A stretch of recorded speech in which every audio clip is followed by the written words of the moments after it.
Hello दोस्तों, आज के जो वीडियो में हम डिस्कस करने वाले हैं FY BEF सेमेस्टर 2 के थर्ड सब्जेक्ट आपको इनोवेटिव फाइनेंशियल सर्विस आते हैं, उसके बारे में आज हम डिटेल में देखने वाले हैं। दोस्तों पूरा वीडियो आप स्टार्ट टू एंड देखिए। आप पे दोस्तों कुछ भी क्वेश्चन है तो वीडियो के एंड में आप ज़रूर पूछिए। दोस्तों अभी तक आपने मुझे फॉलो नहीं किया है इंस्टाग्राम पे, तो आप वहाँ पे भी फॉलो कर लीजिए। वहाँ पे आपके पर्सनल डाउट जो भी रहेंगे आप वहाँ पे पूछ सकते हो। ठीक है दोस्तों, इनोवेटिव फाइनेंशियल सर्विस के लिए बढ़ते हुए दोस्तों अभी तक आपने मेरे चैनल को सब्सक्राइब नहीं किया है तो सब्सक्राइब कर लीजिए और बेल आइकन बटन को भी प्रेस कर लीजिए, जिससे कि ऐसे ही वीडियो आपके लिए आते रहेंगे। सेकेंड सेमेस्टर में आपको दोस्तों 7 सब्जेक्ट होते हैं, जैसे कि मैंने वीडियो ऑलरेडी अपलोड कर चुका हूँ। ठीक है, उसमें से मैंने 2 वीडियो अभी तक अपलोड कर चुका हूँ, फाइनेंशियल अकाउंटिंग 2 और ऑडिटिंग का। आपने नहीं देखा है तो लिंक आपको डिस्क्रिप्शन में मिल जाएगी और मैं आई बटन ऐड कर दूँगा दोस्तों, जाके आप देख सकते हो।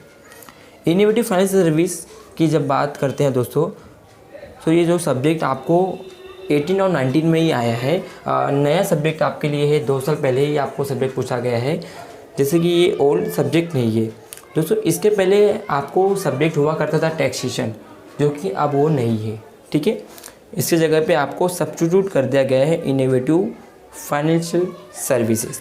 ठीक है, अब आप देखते हैं हम लोग कितने चैप्टर्स होते हैं इनमें। दोस्तों आगे बढ़ते हैं चैप्टर्स की तरफ। तो दोस्तों आपको ये शो हो रहा होगा यहाँ पे 4 चैप्टर ही आपको पढ़ाई करना है। ठीक है, वो कौन सा 4 चैप्टर है? सबसे पहले आपको दोस्तों introduction to traditional financial service क्या होता है पूरा बताया जाएगा। Issue management and securitisation, financial service and its mechanism, consumer finance and credit rating. दोस्तों 4 चैप्टर आपको पढ़ाई करना है। अब 4 चैप्टर के अंदर हम क्या क्या देखते हैं, एक चैप्टर के अंदर हम लोग अंदर में थोड़ा डिटेल में थोड़ा देखते हैं एक्चुअली आपको क्या पढ़ना है। दोस्तों सबसे पहले हम देखते हैं introduction to traditional financial service में क्या है। जैसे कि आपके सामने ये आगे है यूनिट्स, आप इसको बोल सकते हो यूनिट्स में। दोस्तों आपको यहाँ पे फाइनेंशियल सर्विस पढ़ा जाएगा, उसके बाद फैक्टरिंग एंड फॉरफिटिंग क्या होता है, बिल डिस्काउंटिंग क्या होता है। फाइनेंशियल सर्विस में दोस्तों कॉन्सेप्ट क्या है, objectives, function, characteristics, financial service market constitute growth of financial service in India, problem in financial service sector, banking and non banking companies, regulatory framework. दोस्तों फाइनेंशियल सर्विस में आपको पूरा ये सब पता जाएगा।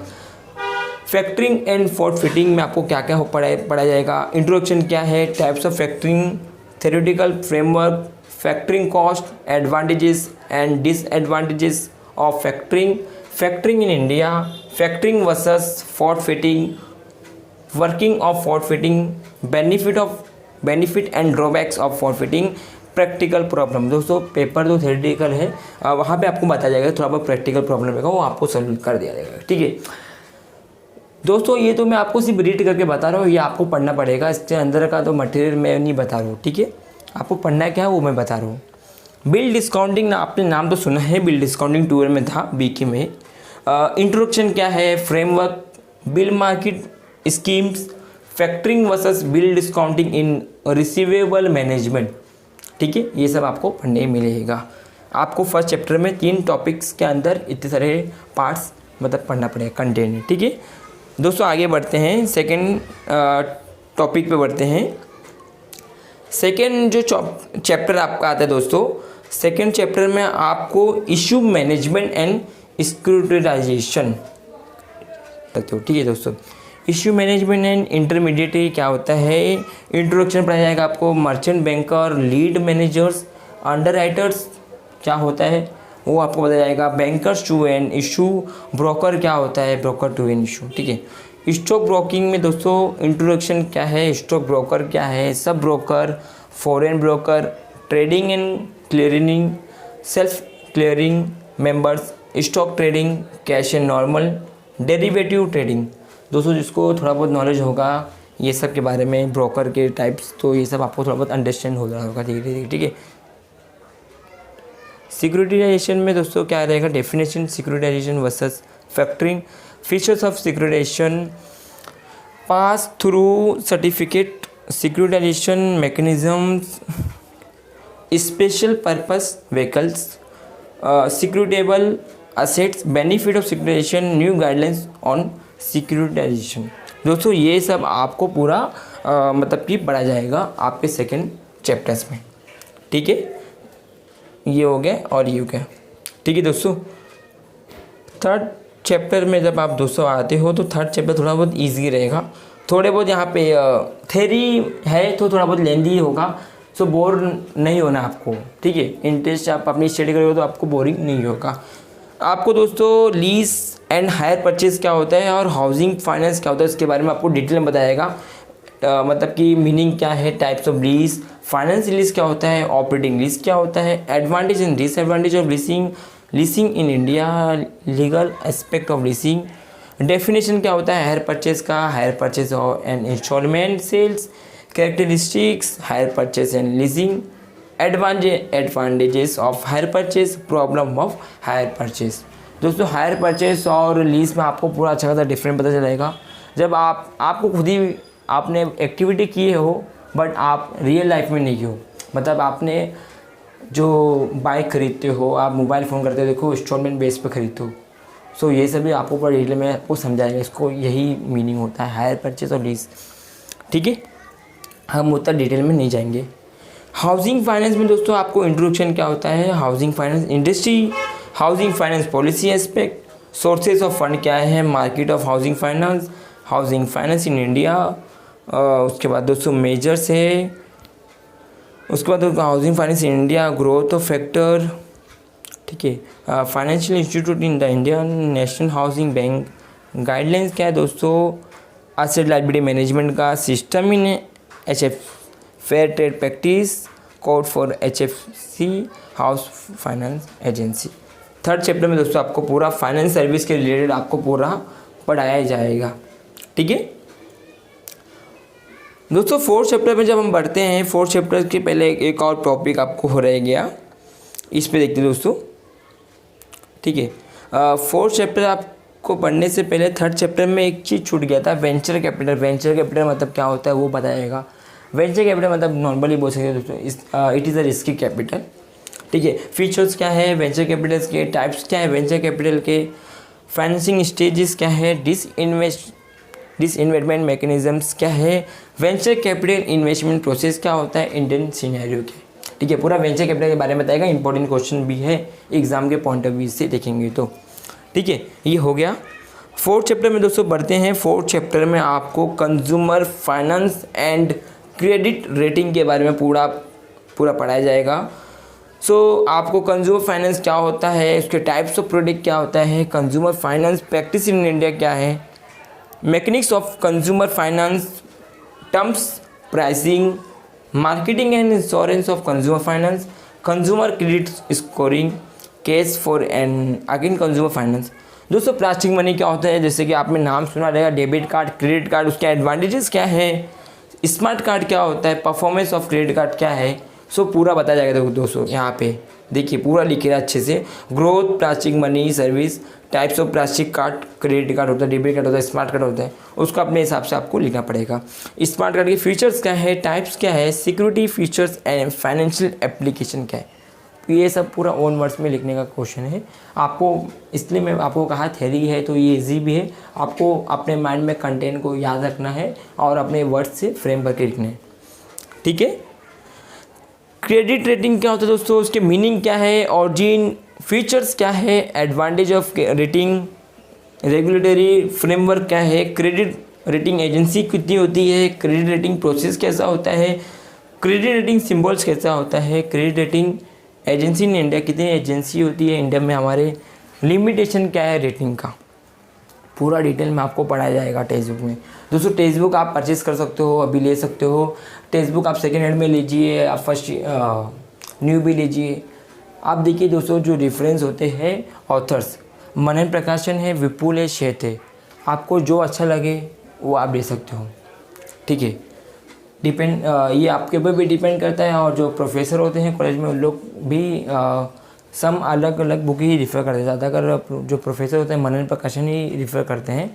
अदर देन आप पे भी डिपेंड है, आपको जैसे कि जहाँ पे आंसर आपको अच्छा लगे वो आप वो रिफ़र करके पढ़ सकते हो, ठीक है दोस्तों। फोर्थ चैप्टर तो हमारा हो गया, ठीक है। अब लास्ट में मैंने आपको कहा था, देखिए यहाँ पे जैसे कि आपको यहाँ पे दिख रहा होगा, शो हो रहा होगा दोस्तों, यहाँ पे कुछ नोट्स थे दोस्तों। कोर्स नंबर 3 इंटाइटल टैक्सेशन, जैसे कि आपको पहले बताया, टैक्स की जगह पे आपको semester 2 has been substitute to the innovative finance service and to be implemented from academic year 18-19 अभी से ही आया है। ठीक है, ये हो गया दोस्तों। आगे बढ़ते हैं, पेपर पैटर्न कैसा होगा। पेपर पैटर्न थोड़ा डिफ़िकल्ट नहीं है, इजी है। आपको कितने मार्क्स का पेपर होगा? 75 मार्क्स का आएगा। क्वेश्चन कितना पूछा जाएगा? 5 क्वेश्चन पूछा जाएगा। Duration 2.5 hours. All questions are compulsory carrying 15 marks each. दोस्तों 75 मार्क्स का आपका एक्सटर्नल होगा, इंटरनल 25 मार्क्स का होगा। इंटरनल भी may be divide into 2 parts.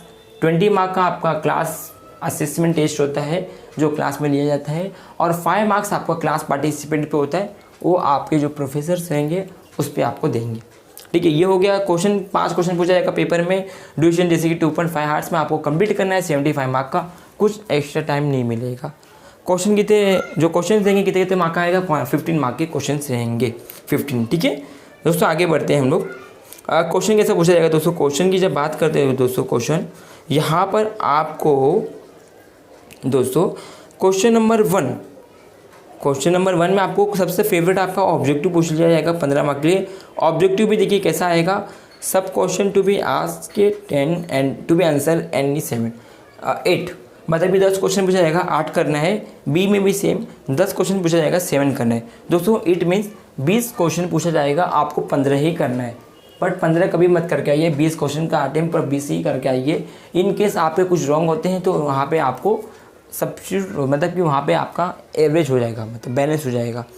मतलब कि एग्जांपल के तौर पे 20 क्वेश्चन आए हैं, आपने 20 अटेम्प्ट किए हैं, 20 में से 5 रॉन्ग हो गए, फिर भी आपको 15 मार्क्स मिल गए। और किसी ने क्या किया, 15 क्वेश्चन ही अटेम्प्ट करके आए, उसमें से 5 रॉन्ग हो गए, सो आपको 10 मार्क्स मिलेंगे। तो ये आपको प्रॉब्लम हो गया। ठीक है, इसलिए पूरा अटेम्प्ट करके आइए। ये तो था आपका ऑब्जेक्टिव। ऑब्जेक्टिव कैसे पूछा जाएगा दोस्तों? देखिए multiple choice, true false, match the column, fill in the blanks, कुछ भी पूछ सकता है। ठीक है, ये था आपका क्वेश्चन नंबर 1 का परफॉर्मेंस। ठीक है, आगे दोस्तों बढ़ते हैं। क्वेश्चन नंबर 2 और क्वेश्चन नंबर 3 और क्वेश्चन नंबर 4 में दोस्तों कैसा होता है। क्वेश्चन नंबर 2, 3, 4 में सेम अगेन 15 मार्क्स का क्वेश्चन पूछा जाता है। मतलब इस 15 मार्क्स के ऑप्शन है 15 मार्क्स, 15 मार्क्स के ऑप्शन है 15 मार्क्स, उसके ऑप्शन में उसके मार्क्स। सो आपको अटेम्प्ट करना है। ठीक है, अब जो 15 मार्क्स का क्वेश्चन है दोस्तों, इसमें भी थोड़ा क्राइटेरिया वो मैं आपको बताता हूँ थोड़ा। ठीक है, ये इसको मैं आगे बढ़ते दोस्तों। क्वेश्चन नंबर जब दोस्तों 5 में आते हैं, क्वेश्चन नंबर 5 में आपको ए और बी दिख रहा होगा, या फिर आप इतना अटेम्प्ट करिए। ठीक है, जो और लिखा है मतलब ये अटेम्प्ट करिए, इसको नहीं करना है तो ये फिर अटेम्प्ट करिए आप दोस्तों। 5 क्वेश्चन पूछा जाएगा, आपको 3 का आंसर करना है 15 मार्क्स के लिए। मतलब 5 शॉर्ट नोट पूछा जाएगा, आपको 3 शॉर्ट नोट अटेम्प्ट करना है 15 मार्क्स के लिए। आपको नहीं करना है तो आप 2 लॉन्ग आंसर अटेम्प्ट करिए 8 और 7 मार्क्स का, तो आपका यहाँ पे भी कवर हो जाएगा। ठीक है, ये हो गया। आप दोस्तों जैसे कि मैंने आपको कहा था कि नोट्स आपको देखना है। देखिए नोट्स आपको यहाँ पे शो हो रहा होगा दोस्तों। 3 question of 15 marks may be divided into 2 सब क्वेश्चंस ऑफ 7, 8 एंड 10, 5। जो 3 क्वेश्चन आपके 15 मार्क्स के हैं, 7 और 8 में भी पूछ सकते हैं, और 10 और 5 मार्क्स में भी पूछ सकते हैं दोस्तों। ठीक है, अंडरस्टूड। जैसे कि आपको दिख रहा होगा, जैसे कि मैं आपको कहा, ये जो 15 मार्क्स का क्वेश्चन है, इसमें 2 क्वेश्चन भी पूछ सकता है, 7 और 8 मार्क्स करके भी पूछा जा सकता है। जैसे कि क्वेश्चन नंबर 3 में आपको टोटल मिला के 4 क्वेश्चन पूछ लिया एग्जाम्पल के तौर पे, तो ये 8 मार्क्स का एक पूछेगा 7 मार्क्स का, और यहाँ पे भी 8 मार्क्स का 7 मार्क्स का। सो आपको यही अटेम्प्ट करना है, ये नहीं करना। ठीक है, 2 में से एक। क्योंकि क्या कोई ये भी सोचा होगा कि इसमें का मुझे एक पसंद है और इसमें का एक पसंद है, सो ये रॉन्ग हो जाएगा। आपको या फिर 15 मार्क्स का ये अटेम्प्ट करना है या फिर ये अटेम्प्ट करना है। ठीक है, क्लियर हो जाए दोस्तों, ये कन्फ्यूज मत होके रहना। ठीक है, सो आज के वीडियो में इतना ही था। कुछ भी आपके क्वेश्चन है दोस्तों तो वीडियो के एंड में ज़रूर क्वेश्चन करिए, आप क्वेश्चन पूछिए, मैं आपको डेफिनेटली रिप्लाई दे दूँगा। वीडियो अच्छा लगा दोस्तों तो एक लाइक करना ना भूलिए, और मेरे चैनल को ज़्यादा से ज़्यादा दोस्तों शेयर करिए। थैंक्स फॉर वॉचिंग माय दोस्तों video. Take care of yourself, stay home, stay safe.